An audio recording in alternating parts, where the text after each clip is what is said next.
വണ്ടി നിർത്തച്ഛ. അച്ഛ അർജന്റായിട്ട് അന്ത്യകൂതാശ നടത്തണം. അതിലും വലിയ അർജന്റായിട്ടുള്ള കാര്യത്തിന് പോവാണ് കുഞ്ഞാടെ ഞാൻ. നമ്മുടെ അടക്കാൻ പറ്റുന്ന ഒറോതാച്ച നടത്തി അങ്ങനെ അടി തെറ്റി വീണു. അയ്യോ അച്ഛ വണ്ടി അങ്ങോട്ട് വിടും.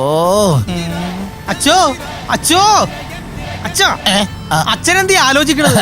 അത് പിന്നെ ഈ മക്കളൊക്കെ വിദേശത്താണല്ലോ, ചടങ്ങിന് അവരെല്ലാം വരുമോ? എവിടെ വരാൻ? വരണമെങ്കിൽ അവര് നേരത്തെ വരൂലേ. അച്ഛനാ ഒറോതാച്ചടത്തിന്റെ വീട്ടിലേക്ക് വണ്ടി വിട്ടെ. ഒറോതെങ്കിൽ ഒറോത കേറ്.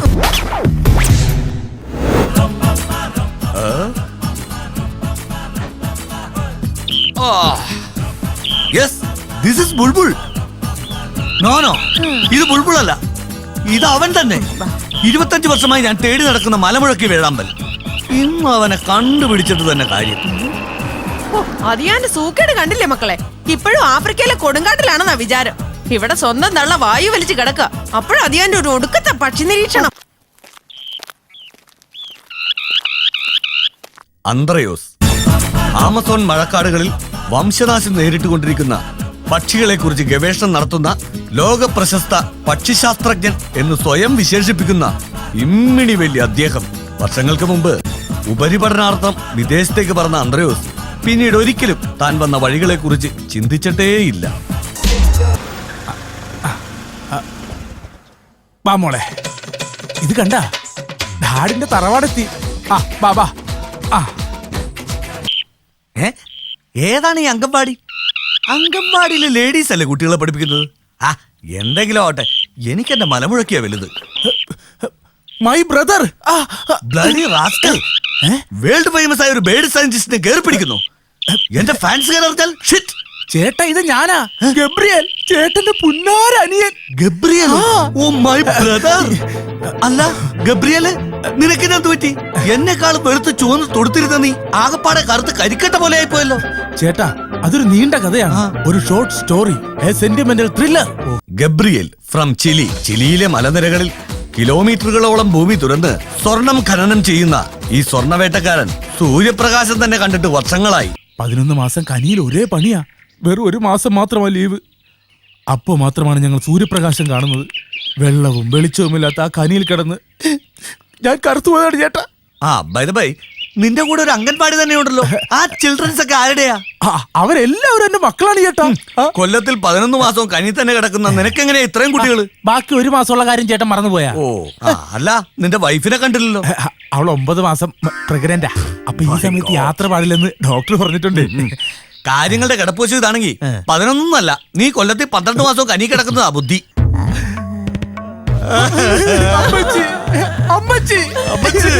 അമ്മച്ചിയുടെ മൂത്ത മോൻ അന്ത്രയോസ് വന്നിരിക്കുന്ന അമ്മച്ചി. കണ്ണ് തുറക്കാൻ പറ്റി. അമ്മച്ചിയുടെ കിടപ്പ് കണ്ടിട്ട് എനിക്ക് സഹിക്കാൻ മേലേട്ട അമ്മ. ഈ കിടക്കണ അമ്മച്ചിയുടെ കൈ കൊണ്ട് എത്ര കിലോ ചക്കക്കുരു ചുട്ടു വന്നിട്ടുള്ളതാ. ആര് ചക്കക്കുരു ചുട്ടു തരും അമ്മച്ചി? അമ്മായിയമ്മയുടെ ഈ കിടപ്പ് കാണാനാണോ കർത്താവ് എന്നെ വെച്ചോണ്ടിരിക്കുന്നത്? ഇനിയുള്ള ഓരോ മണിക്കൂറും ഞാൻ അമ്മച്ചിയെ സ്നേഹിച്ചു കൊല്ലും.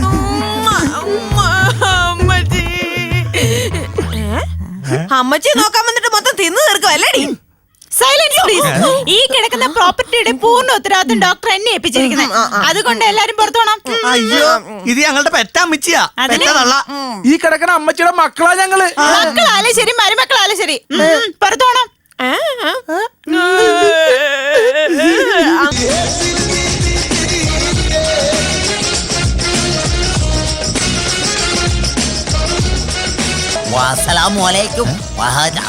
ഇയാൾ എന്തായി പറയുന്നത്? ഈ മനുഷ്യനെ കൊണ്ട് ഞാൻ തോറ്റു. നാട്ടിൽ വരുമ്പോ മുടിഞ്ഞ അറബി പറയുന്നത് ഞാൻ എത്ര പ്രാവശ്യം പറഞ്ഞതാണ്. ഈ അടയ്ക്കാൻ പറ്റും തറവാട്ടിലേക്കുള്ള വഴി ഏതാ? അടയ്ക്കാൻ പറ്റും തറവാട്ടിലോട്ടുള്ള വഴിയല്ലേ? ഇവിടുന്ന് നേരെ ഒരു 1.5 കിലോമീറ്റർ പോകുമ്പോ ലെഫ്റ്റ് സൈഡിലായിട്ട് ഒരു കുരിശടി കാണാം. അവിടുന്ന് 3ാമത്തെ വീടാണ് അടയ്ക്കാൻ പറ്റും തറവാട്. അല്ല, അടയ്ക്കാൻ പറ്റും തറവാട്ടിലെ ആരാണെന്ന് പറഞ്ഞില്ല. എന്നെ മനസ്സിലായില്ലേ? ഞാൻ പെട്രീഷ്യ. പെട്രീഷ്യ അല്ല, പെട്രീഷ്യ. അമ്മച്ചിയുടെ ഏറ്റവും ഇളയ മോളാ. എന്നിട്ടാണോ സ്വന്തം വീട്ടിലേക്കുള്ള വഴി നാട്ടുകാരോട് ചോദിക്കുന്നത്? അല്ല, നാട് മാത്രമല്ല കേരളം തന്നെ ഞാൻ മറന്നുപോയി. പെട്രീഷ്യ ഗൾഫിൽ നേഴ്സായ ഇവൾ ഹോസ്പിറ്റലിന്റെ ഉടമയായ കാട്ടറബിയെ ലൈനടിച്ച് ഒരു തീരുമാനത്തിലെത്തി അവിടെ തന്നെ കഴിഞ്ഞുകൂടുന്നു. അമ്മച്ചി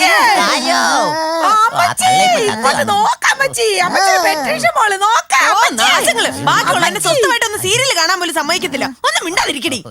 പിന്നെ എന്നോട് മിണ്ടരുന്ന് പറ. നീ ആരടി? അതെ, ഞാൻ ഈ വീട്ടിലെ മൂത്ത മരുമോളാ. ഈ ജാനറ്റ് പറയുന്നത് പോലെ ഈ വീട്ടിൽ കാര്യങ്ങൾ നടക്കത്തുള്ളൂ. നീ എന്റെ അനിയന്റെ ഭാര്യ മാത്ര. അതെ, വേറെ വീട്ടിൽ നിന്ന് വന്ന് കയറിയവൾ. ഞാൻ ഇവിടുത്തെ ഏക മകളാ. അത് നീ മനസ്സിലാക്കിക്കോണം. പിന്നെ എനിക്ക് അതല്ലേ പണി. നീ വന്നപ്പോ മുതൽ കള്ള കണ്ണുനീര് ഒഴുക്കുമല്ലേടി. അതിൽ കൂടുതൽ കണ്ണുനീര് ഞാൻ ഒഴിക്കായിരുന്നടി. എന്റെ പെട്രോഷ അല്ല പെട്രീഷ്യ, ഒന്ന് അടങ്ങടി. പെങ്ങളേലും ഒന്ന് അടങ്ങ്. പോടോ, തലയിൽ ലുങ്കിയിട്ട് നടക്കുക നാണോ ഇല്ലാത്തവൻ. ധൈര്യം ഇങ്ങോട്ട് വാ.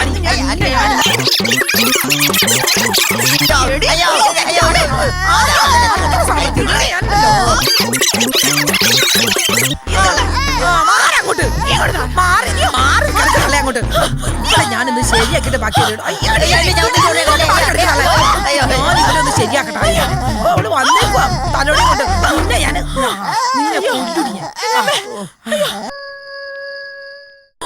രാത്രി 12 മണി. ഡ്രാക്കുള കാപ്പൊടിക്കാനായിട്ട് പുറത്തേക്ക് ഇറങ്ങിയ സമയം. അനുരാഗിണി ഇതായം കരളിൽ വിരിഞ്ഞ പൂക്കൾ.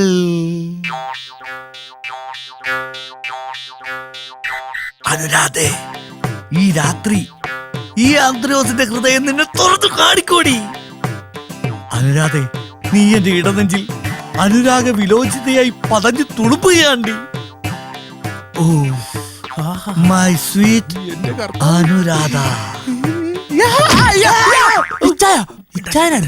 ഇച്ചായനെന്താ ഇവിടെ? ചുമ്മാ ചിലപ്പോ പേടിപ്പിക്കാൻ ആരേലും ആയിരിക്കും. അയ്യോ, നീ ഒരു ശബ്ദം കേട്ടില്ലേ? ആരുടെ ശബ്ദം? കഴിഞ്ഞ 10-15 കൊല്ലമായി ഞാൻ തേടിക്കൊണ്ടിരിക്കുന്ന എന്റെ മലമുഴക്കി വേഴാമ്പൽ. ദേ ഹിൽസ് ഓൺ ബേർഡ്സ്. പിന്നെ ഹോം നേഴ്സിന്റെ മുറിയിലല്ലേ മലമുഴക്കി വേഴാമ്പല്? എടാ, ഞങ്ങള് പക്ഷി നിരീക്ഷകർക്ക് ആരുടെ മുറി എന്നൊരു പ്രശ്നമല്ല, ലക്ഷ്യമാണ് ഞങ്ങളുടെ പ്രധാനം. അല്ല, നീ എന്താ ഇവിടെ? കിടന്നപ്പോ ഒരു കമ്പനം, ഒരു എനർജി. ഇവിടെ ഖനനം ചെയ്താൽ സ്വർണം കാണുമെന്നൊരു ഇന്റിമേഷൻ. ഏത് സിക്സ് സെൻസ്? പിന്നെ ഈ നട്ടപ്പാതിരക്കല്ലേ നിന്റെ ഒരു സിക്സ് സെൻസ്. എന്തായാലും ഇതിന്റെ പിന്നിലെ നിഗൂഢത എന്താണെന്നൊന്ന് അറിയാം. ഡ്രാക്കുള തൽക്കാലം ഇവിടെ അവിടെ എന്താണെന്ന് നോക്കട്ടെ. പോയി കിടന്ന് ഉറങ്ങാൻ നോക്കടാ. എന്തോ ഒരു ശബ്ദം കേൾക്കുന്നു. അയ്യോ, ആരെങ്കിലും വരുന്നതായിരിക്കും. മാറിക്കോ. അച്ചായോ, ഏതായാലും ഈ കാട്ടറബിയുടെ തനി സ്വഭാവം നോക്കി ഇപ്പൊ കാണാം.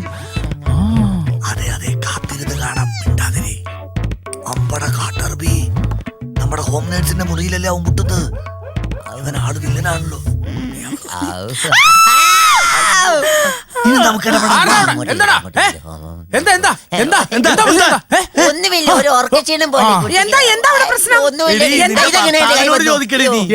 ഭർത്താവ് ഈ ഹോം നേഴ്സിനെ പീഡിപ്പിക്കാൻ ശ്രമിച്ചു. ഓഹോ, ഞാൻ ജീവിച്ചിരിക്കുമ്പോ ഇവളെ പീഡിപ്പിക്കാൻ ശ്രമിച്ചു അല്ലേ?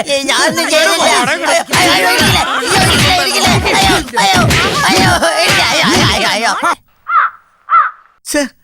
അതിന്റെ ശബ്ദം ഞാൻ കേട്ടതാണല്ലോ. പിന്നെ എവിടെ പോയത്? എടാ മലമുഴക്കി, നിന്നെ ഞാൻ ഇവിടുന്ന് പോകുന്നതിന് മുമ്പ് പൊക്കിയിരിക്കും. പിന്നെ ഞാനെന്തിനാ ഒരു ശാസ്ത്രജ്ഞനായിട്ട് ഇങ്ങനെ നടക്കുന്നത്? നടന്നത് തന്നെ അച്ഛൻ ഇങ്ങനെ ഓരോരോ അന്ത്യഉദാശ നടത്തുമ്പോൾ അമ്മച്ചിയുടെ ആയുസ് കൂടി വരിക. It's impossible. അച്ഛനൊരു കാര്യം ചെയ്യും, ദീർഘായുസ് കൂടാൻ വേണ്ടി ഒരു കുദാശ നടത്തുന്നു.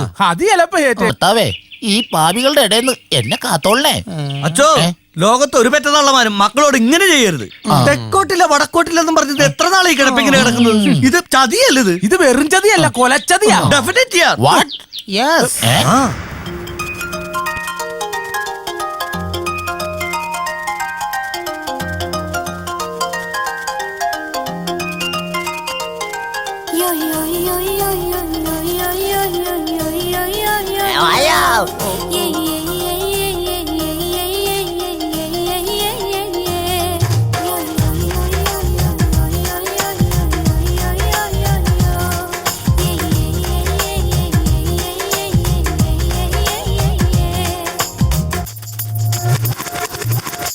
ചതിയാ, ഇതു ഭയങ്കര ചതിയാ. യു നോ ഫാദർ, ഇതിലും വലിയൊടുക്കത്തെ പണിയോ എനിക്കാ ഫാദർ. ഉള്ള ജോലിയും കൂലിയും പോകും മുമ്പ് തിരിച്ചങ്ങ് പോകാന്ന് വെച്ച പണ്ടാര തള്ളേടെ ഒടുക്കത്തെ കിടപ്പ. അയ്യോ പണി പണിയാ എനിക്കെട്ടിന്റെ പണിയാ. അറിയോ കറിയേ മണി ഒന്നായി ഇപ്പൊ മാറ്റിനി തുടങ്ങും. അറിയോ കറിയേ രജനിയുടെ പടത്തിന്റെ ടിക്കറ്റ് ഒന്ന് എടുക്കാനായി കപ്പ്യാര് റപ്പായി കാശും കൊണ്ട് പോയിട്ടുണ്ട്. എന്തു ചെയ്യും എന്റെ കർത്താവേ?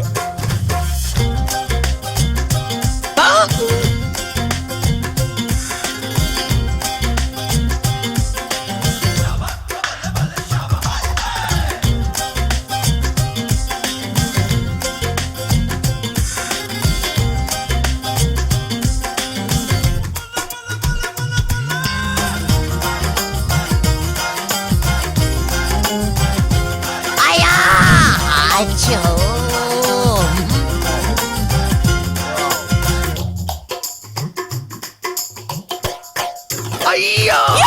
അറിയാതെ പറയാതെ ഇപ്പോ ആഴ്ചകൾ 2.5 പോയി. അമ്മച്ചിയാണേ ഇങ്ങനെയാണേ ഞാൻ പോകും.